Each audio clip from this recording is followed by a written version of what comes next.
पूरी ट्रिक यहाँ पे लिख दिया हूँ। चंदेरी बिच घाघरा 1530 में मरा बाबरा, 1526 में पानीपत का युद्ध और 27 में खानवा का चंदेरी को हराया था, 27 में राणा सांगा को हराया था, 28 में मेदिनी राय को। हेलो फ्रेंड्स, लूसेंट जीके की 2000 क्वेश्चन की सीरीज में चला रहा हूँ दोस्तों। इन 2000 क्वेश्चनों में पूरी लूसेंट जीके को समेट दूंगा, समझ रहे हो आप। इन 2000 क्वेश्चनों को आप पढ़ लोगे तो इंपॉर्टेंट जितना भी क्वेश्चन है सारा कवर हो जाएगी तुम्हारी लूसेंट जीके।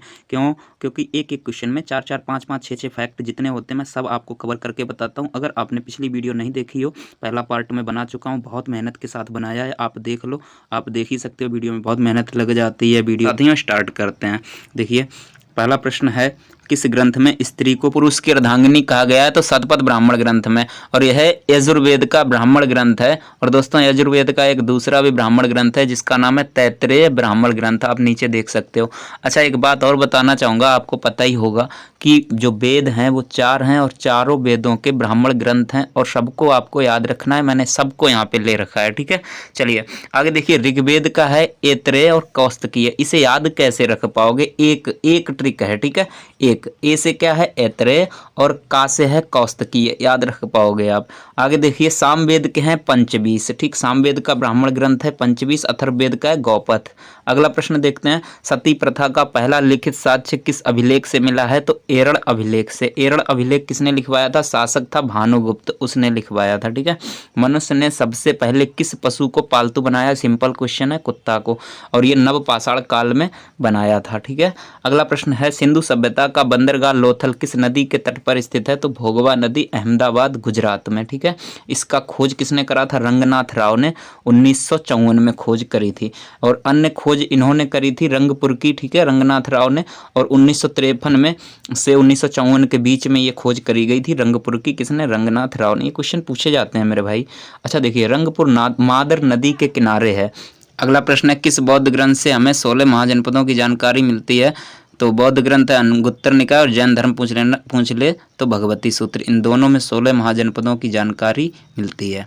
अगला प्रश्न है, महावीर स्वामी ने अपने उपदेश किस भाषा में दिए? तो प्राकृत, इसे अर्धमागधी भी कहा जाता है, और महात्मा बुद्ध ने पाली भाषा में दिए थे अपने उपदेश। अगला प्रश्न है, सिकंदर का सेनापति कौन था? सेल्यूकस निकेटर था, और जल सेनापति निर्याकस था, और इसका प्रिय घोड़ा था बहुकेफला, जो झेलम नदी के तट पर इसी के नाम पर एक शहर भी बसाया था।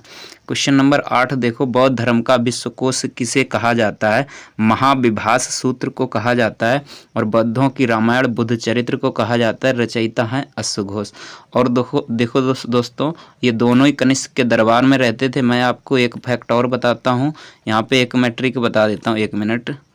देखिए यहाँ पे जो ये कनिष्क हैं, इनसे एक आपको ट्रिक याद रखना है, अश्वनाग चर, ठीक है। अश्वनाग चर, अश्व से हो गए अश्वघोष, नाग से हो गए नागार्जुन, और चर से हो गए चरक। ये तीनों ही कनिष्क के दरबार में रहते थे, आपको याद रखना है। अगला प्रश्न है, परम भागवत की उपाधि धारण करने वाला प्रथम गुप्त शासक कौन था? तो समुद्रगुप्त, आपको याद रखना है। और इनकी अन्य उपाधियां हैं, भारत का नेपोलियन, और कविराज, अश्वमेघकर्ता। और देखिए, और प्रथम गुप्त शासक जिसने महाराज धीराज की उपाधि धारण की थी तो वो था चंद्रगुप्त प्रथम। आगे देखिए, अगला प्रश्न है, हर्षवर्धन के समय सूती वस्त्रों का निर्माण के लिए प्रसिद्ध था? मथुरा था। आगे देखिए, इस्लामी वास्तुकला का रत्न किसे कहा जाता है? अलाई दरवाज़ा को कहा जाता है, और इसे बनवाया था अलाउद्दीन खिलजी ने। अलाउद्दीन खिलजी ने कुछ चीज़ें और बनाई, देखिए, सीरी का किला बनवाया, 1000 खंबा महल बनवाया, जमायत खाना मस्जिद भी ये अलाउद्दीन खिलजी ने बनवाई है। क्वेश्चन नंबर 12 देखो, भारत के चिश्ती सिलसिला का मुख्य केंद्र था? तो अजमेर था, और शुरुआत इसकी ख्वाजा मोइनुद्दीन चिश्ती ने करी थी। अगला प्रश्न है, बाबर ने किस युद्ध में जिहाद का नारा दिया था? तो खानवा के युद्ध में, याद रखना, 1527 में, और इसमें हराया किसे था? राणा सांगा को। देखिए मैं यहाँ पे पूरी ट्रिक यहाँ पे लिख दिया हूँ, ठीक है। देखिए ये ट्रिक है, पानीपत, खानवा, चंदेरी बिच घाघरा, 1530 में मरा बाबरा, ठीक है। अब आप यहाँ से सब याद हो जाएंगे, बाबर के जितने युद्ध हैं। 1526 में पानीपत का युद्ध, और 27 में खानवा का चंदेरी का जो युद्ध हुआ था 28 में, बीच यहाँ पे साइलेंट है, और घाघरा का युद्ध 29 में हुआ था, और 1530 में बाबर की मृत्यु हुई थी, ठीक है। अब देखिए 1526 में इब्राहिम लोदी को हराया था, 27 में राणा सांगा को हराया था, 28 में मेदिनी राय को हराया था, 29 में महमूद लोदी जो अफगान था उसको हराया था। ये इब्राहिम लोदी का ही चचेरा भाई था, ठीक है। और 30 में तो मरा ही था बाबरा, ठीक है। सब याद हो जाएगा आपको यहाँ से। चलिए क्वेश्चन नंबर 14 देखिए, अंग्रेजों ने फ्रांसीसी सेना को किस युद्ध से हराया था? बांडीवास के युद्ध में हराया था 1760 में। अंग्रेज सेनापति आयरकूट था, फ्रांसीसी सेनापति लाली था। इसका पूरा नाम काउंट लाली, ठीक है।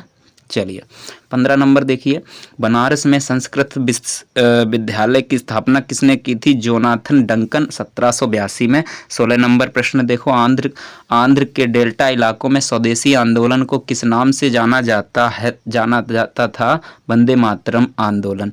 ये दोस्तों यूपी पेट में भी क्वेश्चन पूछा गया था, इंपॉर्टेंट है। यंग बंगाल आंदोलन का प्रवर्तक कौन था? विवियन डेरी जियो। 18वां प्रश्न देखिए, भारतीय संगीत का जनक किस वेद को कहा जाता है? तो सामवेद को। सिंपल क्वेश्चन है। साम का शाब्दिक अर्थ गान होता है, पाठ करता है इसके उदात्त, और इसका संकलन ऋग्वेद पर आधारित है। प्रश्न नंबर 19, 1911 में सोशल सर्विस लीग की स्थापना किसने की थी? NM जोशी ने करी थी। प्रश्न नंबर 20, जय जगत का नारा किसने दिया था? तो विनोबा भावे ने, ठीक है। अगला प्रश्न है, प्रथम फारसी पत्रिका मिरातुल अखबार के संपादक कौन थे? राजा राम मोहन राय। 1822 में इसे इन्होंने लिखा था। अमेरिका के मूल निवासी रेड इंडियन, ठीक है, रेड इंडियन है। और अमेरिका ने जापान पर परमाणु बम कब गिराया था? तो 6 अगस्त 1945 को हिरोशिमा पर, 9 अगस्त 1945 को नागासाकी पे गिराया था। और जो 6 अगस्त को गिराया था इसका नाम लिटिल बॉय था और उसका नाम था फैटमैन, ठीक है। नागासाकी पर 9 अगस्त 1945 को बम का नाम फैटमैन था। सब कुछ लिख दिया है यहाँ पे। आगे देखिए, आकाशगंगा की सबसे नज़दीकी मंदाकिनी कौन सी है? देवयानी। और सबसे नवीनतम पूछी जाए तो डॉर्फ मंदाकिनी, लेकिन इसके बाद भी और भी खोजी जा चुकी होंगी मुझे लगता है। आगे देखिए, जो लूसेंट दिया मैं वही बता रहा हूँ। विश्व का अन्न भंडार या रोटी की डलिया किस देश को कहा जाता है? तो यूक्रेन को कहा जाता है। आगे देखिए, किस द्वीप को अग्निद्वीप के नाम से जाना जाता है? आइसलैंड। आइसलैंड द्वीप को। भारत की तटीय सीमा की लंबाई कितनी है? ध्यान दो, 7516.6 किलोमीटर है। मुख्य तटीय सीमा की लंबाई 6100 किलोमीटर है। और ये आप जानते हो जो अंडमान निकोबार लक्षद्वीप है, इन सबके द्वीपों की लंबाई जोड़कर इतनी ज़्यादा हो जाती है, लेकिन तटीय मुख्य तटीय तो 6100 किलोमीटर है। और स्थलीय सीमा की पूछ दे तो 15200 किलोमीटर है, ठीक है।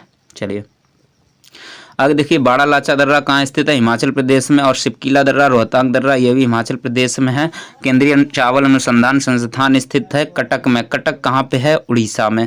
अगला प्रश्न है, भारत की सबसे लंबी सिंचाई नहर इंदिरा गांधी नहर को जल किस नदी से मिलता है? तो सतलज नदी। अगर सतलज नदी ऑप्शन में ना हो तो ब्यास नदी मार देना। क्यों? देखो हम बता दें आपको, ऐसे करके सतलज नदी बहते आ रही है, यहाँ से ऐसे करके यहाँ पे ब्यास नदी मिलती है। और यहीं पे एक हरिके बैराज बनाया गया है, बैराज कहते बांध को। और यहीं से ये नदी, ये इंदिरा गांधी नहर निकाली गई है। तो इसमें पानी इस ब्यास का भी आया, इधर से सतलज का भी आया, ठीक है। आपको याद रखना है। आगे देखिए, कैंप गौड़ा अंतर्राष्ट्रीय हवाई अड्डा कहाँ स्थित है? बेंगलुरु में। माता टीला परियोजना किस नदी पर है? बेतवा नदी पर। शोम्पेन जनजाति कहाँ पाई जाती है? अंडमान निकोबार द्वीप समूह पे। कौन सी पंचवर्षीय योजना 1 वर्ष पूर्व ही समाप्त कर दी गई थी? तो 5वीं थी, 1974 से 1978 तक चली थी, ठीक है। काम के बदले अनाज कार्यक्रम कब शुरू किया गया था? 1977 से 1978 में चालू किया गया था। भारतीय रिजर्व बैंक का लेखा वर्ष है तो देखिए 1 जुलाई से 30 जून तक, ठीक है। आगे देखिए, भारतीय रुपए का चिन्ह का डिजाइन किसने किया था? तो उदय कुमार ने किया था। और आपको बता दें ये चिन्ह का डिजाइन ऐसे आपने देखा होगा, रेट ऐसे बना होता है, यही चिन्ह की बात हो रही है, ठीक है। चलिए, किस एक्ट के तहत दोहरे प्रशासन का प्रारंभ हुआ था? पिट्स इंडिया एक्ट 1784 में। और देखिए यहाँ पे बोर्ड ऑफ डायरेक्टर व्यापारिक मामले देखते थे, बोर्ड ऑफ कंट्रोलर राजनीतिक मामले देखते थे, यही सब स्थापना हुई थी, ठीक है। स्वतंत्र भारत के प्रथम खाद्य व कृषि मंत्री कौन थे? डॉक्टर राजेंद्र प्रसाद थे। भारत में ईवीएम का प्रयोग सर्वप्रथम कब किया गया था? तो 1982 में केरल में पारूर विधानसभा में किया गया था, ठीक है। इससे संपूर्ण चुनाव कराने वाला राज्य गोवा था, 1999 में कराया गया था ईवीएम से।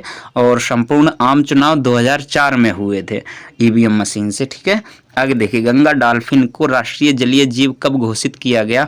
5 अक्टूबर 2009 को घोषित किया गया। गंगा को राष्ट्रीय नदी 4 नवंबर 2008 को। प्रकाश के वेग की गणना सबसे पहले किसने करी थी? रोमर ने, ठीक है, रोमर ने। ट्रिक बता दें भाई प्रकाश रोम रोम में चला जाता है, कितनी भी गहरी जगह हो हर जगह चला जाता है प्रकाश। तो रोमर याद रख लो ट्रिक से, ठीक है। चलिए, राष्ट्रपति को किस अनुच्छेद के तहत अध्यादेश जारी करने का अधिकार है? तो आर्टिकल 123 के तहत है, ठीक है। आर्टिकल 123 के तहत है।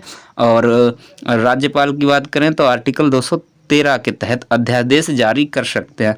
आगे देखिए, प्रिंटिंग प्रेस का आविष्कार किसने किया था? जॉन गुटेनबर्ग ने 1455 में। आंसू गैस का रासायनिक नाम क्या है? अल्फा क्लोरो एसीटोफिनोन, ठीक है। 46 नंबर देखिए, कौन सा मेटल रूम के ताप पर द्रव्य अवस्था में द्रव है? ये द्रव अवस्था में पाया जाता है तो गैलियम और पारा। देखो पारा तो वैसे ही लिक्विड रहता है, और गैलियम जो होता है अगर उसे अपनी हथेली पर रखोगे तो एकदम पिघल जाएगा वो, ठीक है, बहुत ही जल्दी गल जाता है वो। अच्छा, और पूछेगा कौन सी अधातु है जो द्रव अवस्था में पाई जाती है? तो ब्रोमीन है, याद रख लेना। माइटोकॉन्ड्रिया का नामकरण किसने किया था? तो बेंडा ने किया था नामकरण, ठीक है। और खोज अल्टमैन ने करी थी 1886 में। और कोशिका का श्वसन स्थल भी माइटोकॉन्ड्रिया ही है, ठीक है। कोशिका का शक्ति गृह भी माइटोकॉन्ड्रिया को कहा जाता है। आगे देखिए, अन्य नाम जो है इसका कोशिका का इंजन है, माइटोकॉन्ड्रिया को ही कहा जाता है। आगे देखिए, स्वदेशी तकनीक से निर्मित प्रथम भारतीय उपग्रह था आर्यभट्ट। इसे कब भेजा गया था? 19 अप्रैल 1975 को भेजा गया था। मोबाइल फ़ोन का आविष्कार किसने किया था? मार्टिन कूपर ने किया था। भारत की प्रथम महिला IAS कौन थी? तो IAS थी अन्ना जार, IPS थी किरण बेदी, ठीक है। ये भी लिख दिया है यहाँ पे। तो दोस्तों आज की वीडियो इतनी है। 50 क्वेश्चन में आपको पता ही है, 200-250 क्वेश्चन मैंने कवर किए होंगे। और दोस्तों वीडियो अच्छी लगी हो तो वीडियो को लाइक करो और चैनल को सब्सक्राइब करो। तो चलिए मिलते हैं नेक्स्ट वीडियो में। वीडियो को अंत तक देखने के लिए बहुत बहुत धन्यवाद। जय हिंद।